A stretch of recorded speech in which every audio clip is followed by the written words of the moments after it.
Hi hello ನಮಸ್ತೆ friends.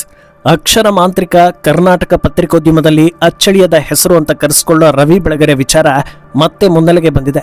ಈ ಬಾರಿ ರವಿ ಬೆಳಗೆರೆ ಕುರಿತಂತೆ ಮಾತಾಡಿರೋದು ಮಾಜಿ ಲೋಕಸಭಾ ಸದಸ್ಯ ಪ್ರತಾಪ್ ಸಿಂಹ.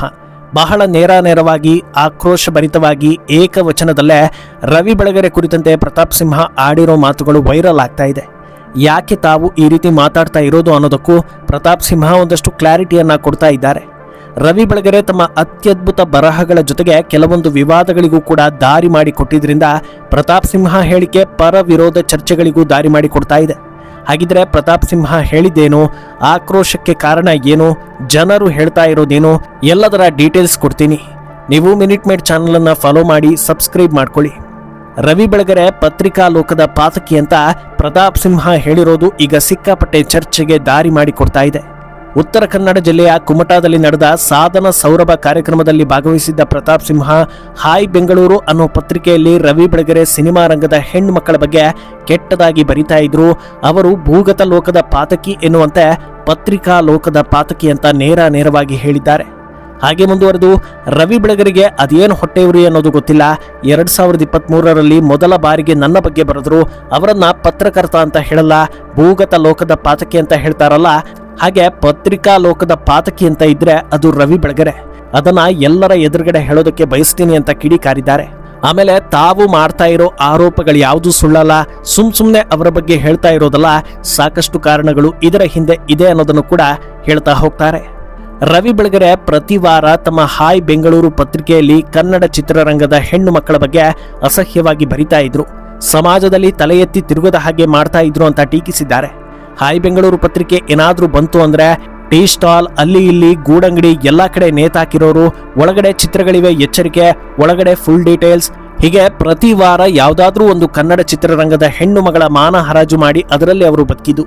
ಅವನ ನೇರ ಬರವಣಿಗೆ ಬಿಟ್ಬಿಡಿ, ಪ್ರತಿ ವಾರ ಅವನ ಪೇಪರ್ ಸೇಲ್ ಆಗ್ತಾ ಇದ್ದಿದ್ದು ಏನಕ್ಕೆ?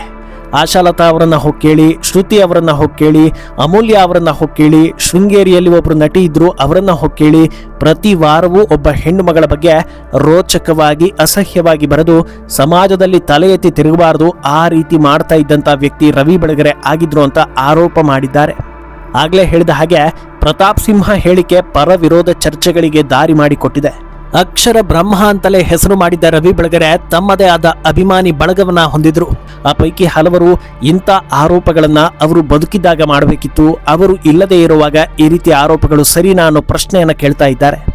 ಇನ್ನು ಕೆಲವರು ನೀವು ರವಿ ಬೆಳಗೆರೆ ಅವರ ಪುಸ್ತಕಗಳನ್ನ ಸರಿಯಾಗಿ ಓದಿ ಅರ್ಥ ಮಾಡ್ಕೊಂಡಿದ್ದಿದ್ರೆ ಇಂಥ ಮಾತುಗಳನ್ನ ಆಡ್ತಾ ಇರಲಿಲ್ಲ ಅಂತಲೂ ಹೇಳ್ತಾ ಇದ್ದಾರೆ. ಮತ್ತೆ ಕೆಲವರು ಪತ್ರಕರ್ತ ಆಗಿ ಅವರಿಗೆ ಯಾವ ವಿಚಾರದ ಬಗ್ಗೆ ಹೇಗೆ ಬರಿಬೇಕು ಅನ್ನೋದು ಗೊತ್ತಿತ್ತು, ಅದನ್ನೇ ಮಾಡಿದ್ದಾರೆ ಅಷ್ಟೇ ಅಂತಲೂ ಹೇಳ್ತಾ ಇದ್ದಾರೆ. ಇದು ಒಂದು ವರ್ಗ ಆದ್ರೆ ಇನ್ನೊಂದು ವರ್ಗ ಪ್ರತಾಪ್ ಸಿಂಹ ಮಾತುಗಳನ್ನು ಒಪ್ಪಿಕೊಂಡಿದ್ದಾರೆ. ನೀವು ಹೇಳ್ತಾ ಇರೋದು 100% ಸತ್ಯ, ಅನುಭವಿಸಿದವರಿಗೆ ಗೊತ್ತಿದೆ ರವಿ ಬೆಳಗೆರೆ ಬರಹಗಳು ಹೇಗೆ ಕೆಲವರ ಜೀವನವನ್ನ ಹಾಳು ಮಾಡಿದೆ ಅಂತ ಹೇಳ್ತಾ ಇದ್ದಾರೆ. ತಮ್ಮ ಪೇಪರ್ ಆಕರ್ಷಕವಾಗಿರಬೇಕು, ಹೆಚ್ಚು ಸರ್ಕ್ಯುಲೇಟ್ ಆಗಬೇಕು ಅನ್ನೋ ಕಾರಣಕ್ಕೆ ಗಿಮಿಕ್ ಮಾಡ್ತಾ ಇದ್ರು ಅನ್ನೋದನ್ನು ಕೂಡ ಕೆಲವರು ಹೇಳಿದ್ದಾರೆ. ಪರ ವಿರೋಧ ಆರೋಪ ಪ್ರತ್ಯಾರೋಪ ಏನೇ ಇರಲಿ, ಆದರೆ ರವಿ ಬೆಳಗೆರೆ ಬರಹಗಳ ತೂಕವನ್ನ ಮಾತ್ರ ಕಡೆಗಣಿಸೋದಕ್ಕೆ ಸಾಧ್ಯವೇ ಇಲ್ಲ. ಅವರ ಬರಹಗಳಲ್ಲಿ ಇದ್ದ ರುಚಿಯನ್ನ ಜನರು ಮರೆಯೋ ಹಾಗಿಲ್ಲ. ಎಟ್ ದ ಸೇಮ್ ಟೈಮ್ ಅವರು ಒಬ್ಬ ವಿವಾದಾತ್ಮಕ ವ್ಯಕ್ತಿಯಾಗಿ ಗುರುತಿಸಿಕೊಂಡಿದ್ರು ಅನ್ನೋದು ಕೂಡ ಅಷ್ಟೇ ಸತ್ಯ. ಅದರಿಂದ ಯಾರೇ ಆಗಿರಲಿ ಅವರಲ್ಲಿರೋ ಒಳ್ಳೆಯ ಅಂಶಗಳನ್ನ ಗುರುತಿಸಿ ಅನುಸರಿಸಿಕೊಳ್ಳೋದರ ಜೊತೆಗೆ ಬೇಡದ ವಿಷಯಗಳನ್ನ ಅಲ್ಲೇ ಬಿಟ್ಟು ಮುಂದಕ್ಕೆ ಹೋಗೋದು ಕೆಲವೊಂದು ಸಮಯದಲ್ಲಿ ಬೆಟರ್ ಅನ್ನೋದು ಕಾಮನ್ ಮ್ಯಾನ್ ಮಾತು. ಈ ಸ್ಟೋರಿ ಬಗ್ಗೆ ನಿಮ್ಮ ಅನಿಸಿಕೆಯನ್ನ ಕಮೆಂಟ್ ಮಾಡಿ.